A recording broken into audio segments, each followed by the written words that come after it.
நான் நளினி. நான் BSc nursing முடிச்சிருக்கேன். சவுதி அரேபியாவில் இப்போ நர்ஸாக ஒர்க் பண்ணிக்கிட்டு இருக்கேன். எல்லா இந்தியன் நர்சஸ் போல தான் நானும் இந்தியாவில் கிடைக்கிற சம்பளம் பத்தாமல் நிறைய கடன் வாங்கி கஷ்டப்பட்டுட்டு இருந்தேன். அந்த கடன்களை அடைக்கிறதுக்காகவும் என் குழந்தைங்களோட ஃப்யூச்சரை நல்லபடியாக அமைச்சு கொடுக்கறதுக்காகவும் தான் நான் ட்ரை பண்ணி சவுதி அரேபியாவுக்கு வந்திருக்கேன். நான் 9 மாதம்தான் ஆகுது. அதே மாதிரி நான் படித்து முடித்து 12-13 வருஷம் ஆனாலுமே நான் இங்கே வர்றதுக்காக நிறைய ட்ரை பண்ணேன். ஆனால் எனக்கு எந்த சைடு இருந்தும் எந்த ஒரு சப்போர்ட்டும் கிடைக்கல. என்னோடய ஃப்ரெண்ட்ஸுங்களே, என்னோடய கிளாஸ்மேட்ஸே பார்த்தோன்னா எல்லாருமே சவுதி அரேபியா இங்கேருந்து மெல்லமாக OET IELTS கம்ப்ளீட் பண்ணி வேறு கண்ட்ரிஸ்க்கு போயிட்டாங்க. பட் அவங்களுமே அது என்ன ரீசன்னு தெரியல. அவங்க சம்பளத்தை நம்ம ஒன்றும் வாங்க போகிறது கிடையாது. யாருமே இப்படி மூவ் பண்ணணும், இப்படி வரணும், இந்த மாதிரி பண்ணுங்கன்னு ஒரு அட்வைஸ் கூட கொடுக்க தயாராக இல்லை. எத்தனையோ முறை நான் மட்டும் இல்லை, என்ன மாதிரி என் கிளாஸில் ஒரு 3-4 பேர் ட்ரை பண்ணிகிட்டே தான் இருக்காங்க. இன்னுமே வர முடியல. அதனால் நானும் என்னோடய ஃப்ரெண்டும் ட்ரை பண்ணோம். அதில் அவளுக்கு இன்டர்வியூவே அட்டன் பண்ண முடியாமல் போயிடுச்சு. சுச்சுவேஷன் ஆகிடுச்சு. டியூட்டி அவங்களுக்கு கரெக்டாக அமையாததால் நான் டியூட்டியும் மீறி கொஞ்சம் கஷ்டப்பட்டு எப்படியோ ஒன்று போய் அட்டன் பண்ணி செலக்ட் ஆகி வந்துட்டேன். அதனால் இன்றைக்கி நான் இந்த 9 மாதத்தில் ஓரளவுக்கு என்னோடய கடன்களெல்லாம் அடைச்சி நிம்மதியாக இருக்கேன். ஆனால் என்ன ஒரு சின்ன விஷயம்னா நம்ம மிஸ் பண்ணுறது நமக்கு நஷ்டம்னு பார்த்தா நம்ம குடும்பத்தையும் நம்ம குடும்பத்தோடு நம்ம ஸ்பெண்ட் பண்ணுற டைமையும் நம்ம சொந்த ஊரில் நம்ம இருக்கிற நம்ம நாட்டில் இருக்கிற நம்ம சந்தோஷத்தெல்லாம் கொஞ்சம் இழக்க வேண்டியிருக்கும். ஆனால் இது நான் கண்டினியூ பண்ணணும் அப்படின்ற ஐடியா நிச்சயமாக இல்லை. நம்ம நினைக்கிற மாதிரி நம்மளால் ஓரளவுக்கு அதிகபட்ச ஆசை கிடையாது. ஒரு வீடு, நம்ம பிள்ளைங்களுக்கு ஃப்யூச்சருக்கு தேவையான அளவுக்கு ஓரளவுக்கு நம்ம இன்கம் எடுத்துட்டோம் அப்படின்னா நம்ம ஒரு மேக்ஸிமமாக ஒரு 3 வருஷம் 5 வருஷம் போதும். அந்த டைமுக்குள்ளே நம்ம இந்தியாவோட நம்ம ஃபேமிலியோட செட்டில் ஆகி நல்லபடியாக நம்ம சந்தோஷமாக இருக்கலாம். திரும்ப நம்ம இந்தியாவில் வேலைக்கு போகணும்னு நிச்சயமாக அவசியம் கிடையாது. அந்த அளவுக்கு ஒரு சேலரி இங்கே நிச்சயமாக வாங்கலாம். நம்ம அதாவது நம்ம இந்தியாவில் ஒரு 2 நம்ம இங்கே 2 மாதத்தில் சம்பாதிக்கிற சம்பளத்தை அங்கே ஒரு வருஷம் ஃபுல்லாக, அதாவது 12 மாதம் கஷ்டப்பட்டால் மட்டும்தான் நம்மளால் சம்பாதிக்க முடியும். ஆனால் இங்கே 2 மாதத்தில் அந்த சம்பளத்தை நம்ம சம்பாதிச்சிருவோம். அதாவது ஒரு ஹாஸ்பிட்டலை பொறுத்து, ப்ரைவேட் செக்டரா கவர்மெண்ட் செக்டரா GNM BSCன்றதை பொறுத்து இது சேஞ்சஸ் ஆகும். அதனால் இப்போது நான் எவ்வளோ கஷ்டப்பட்டு இங்கே வந்திருக்கேன் அப்படின்றது எனக்கு தெரியும்.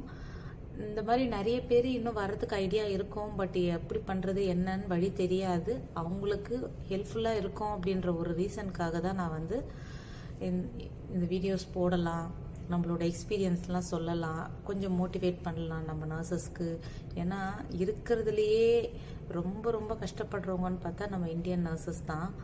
ஏன்னா நம்ம இந்தியாவில் ஒரு 1 இயர் டெக்னீஷியன் கோர்ஸ் படிச்சுட்டு வர்றவனுக்கு கூட 25,000-30,000 சம்பளம் பேசிக்காகவே கொடுக்குறாங்க ஃப்ரெஷருக்கே. ஆனால் 4 இயர்ஸ் 3.5 இயர்ஸ் நம்ம கஷ்டப்பட்டு நர்சிங் முடிச்சுட்டு நம்ம சேலரிக்குன்னு போகும்போது நம்மளோட பேசிக் சேலரியே இப்போ 10,000, அதாவது சின்ன சின்ன ஹாஸ்பிட்டல்ஸ்னால் 5,000 6,000லேருந்து ஸ்டார்ட் ஆகுது. ஓரளவுக்கு ஒரு மல்டி ஸ்பெஷாலிட்டி ஹாஸ்பிட்டல்னால் 10,000 13,000 15,000 இவ்வளோ தான் நம்மளோட பேசிக் சேலரி. நம்ம இந்தியாவில் பார்த்தோம்னா என்ன தான் நம்ம கஷ்டப்பட்டாலுமே நம்மளோட ஹெட் நர்ஸ்க்கோ இல்லை நம்ம சீனியர் நர்ஸ்க்கோ நம்மளோட நர்சிங் சூப்பரண்டன்ட்டுக்கோ நமக்கு சேலரி ஏற்றணும், இன்க்ரீஸ் பண்ணணும் அப்படின்ற ஐடியா நம்மளை பற்றி ஒரு நல்ல தாட் இருந்தால் மட்டும்தான் அவங்க இன்க்ரீஸ் பண்ணுவாங்க. இல்லைன்னா நமக்கு இன்க்ரிமெண்ட் கூட வராது. அந்த பேசிக்லேயே 4 வருஷம் 5 வருஷம்னாலும் நம்ம ஒர்க் பண்ணணும். அந்த அனுபவம் எனக்கு இருக்குது.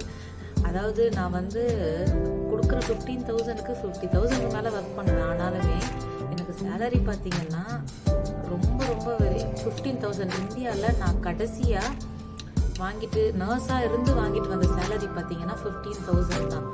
ஈவன் எனக்கு அடுத்து இருக்கிற என்னோட ஃபீமேல் நர்சிங் அசிஸ்டன்ட் அந்த ஸ்டாஃபுமே என்னை கிராஸ் டேக் பண்ணி ஓவர்டேக் பண்ணி போயிட்டாங்க. இன்க்ரிமெண்ட் ஆகி அதாவது 17-18க்கு வந்துட்டாங்க. பட் என்னோட சேலரி 15லேயே ஸ்டாண்டர்டாக இருக்குது. அது என்ன ரீசன் எனக்கு தெரியல. பட் அவங்கக்கிட்ட போய் நம்ம ஏன் எனக்கு சேலரி ஏற்றலன்னு சண்டை போட்டுக்கிட்டு இருக்க முடியாது. அதனால் அங்கெல்லாம் வந்து அந்த பார்ஷாலிட்டி, சீனியாரிட்டி, அந்த வயசு எதுனாலும் பண்ணுவாங்க. இங்கே பொறுத்த வரைக்கும் நம்ம எத்தனை இயர் எக்ஸ்பீரியன்ஸு, ஜிஎன்எம்மா பிஎஸ்சியா, இந்த 3 ஐட்டம், 3 திங், இந்த 2 திங் மட்டும்தான் வந்து நம்மளை வந்து நம்மளோட சேலரியை வந்து ஃபிக்ஸ் பண்ணணும். அதே மாதிரி ப்ரைவேட் ஹாஸ்பிட்டலாக, கவர்மெண்ட் ஹாஸ்பிட்டலாக, கிளினிக்காக, இந்த மாதிரி விஷயங்கள் மட்டும்தான் நம்ம சேலரியை ஃபிக்ஸ் பண்ணதுக்காண்டி. மற்றபடி இவங்களுக்கு பிடிச்சிருக்கா, அவங்களுக்கு பிடிச்சிருக்கா அப்படின்ற தாட்டு இங்கே எதுவுமே கிடையாது. அதனால் நம்ம இந்தியன் நர்சஸ்ஸு எப்படியாவது அப்ராட் போகணும், நம்ம குடும்ப கஷ்டத்தை தீர்க்கணும், நம்ம சம்பாதிக்கணும், நல்லா சம்பாதிக்கணும், செட்டில் ஆகணும் அப்படின்னு நினைக்கிறவங்க தாராளமாக யுஏஇ, அதாவது யுனைடெட் அரப் எமிரேட்ஸ்க்கு நீங்கள் ட்ரை பண்ணலாம். ஈஸியாகவே வரலாம், ரொம்ப கஷ்டம்லாம் கிடையாது. கண்டினியூஸாக நமக்கு இன்டர்வியூஸ் வந்துக்கிட்டே தான் இருக்குது.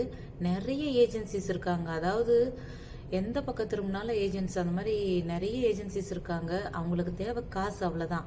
ஆனால் ஏஜென்சியோட சப்போர்ட் இல்லாமல் நம்மளால் வர்றது அவ்வளோ ஈஸி கிடையாது. டைரக்ட் இன்டர்வியூ வர வைக்க மாட்டாங்க, சப்போர்ட்டே பண்ண மாட்டாங்க. நமக்கு ஏஜென்சி சம்பாதிக்கணும், நம்ம இங்கே வர முடியும், அதுக்கு ஒன்றும் பிரச்சனை இல்லை. ஏஜென்சிக்கு நம்மளோட இங்கே 6 மந்த்து சேலரியை கொடுத்துட்டோன்னா அதுக்கடுத்து ஒரு 2 இயர்ஸோ 3 இயர்ஸோ 5 இயர்ஸோ அந்த சம்பளம் ஃபுல்லாக நமக்கு நம்ம சம்பாரித்து நல்லபடியாக செட்டில் ஆகலாம்.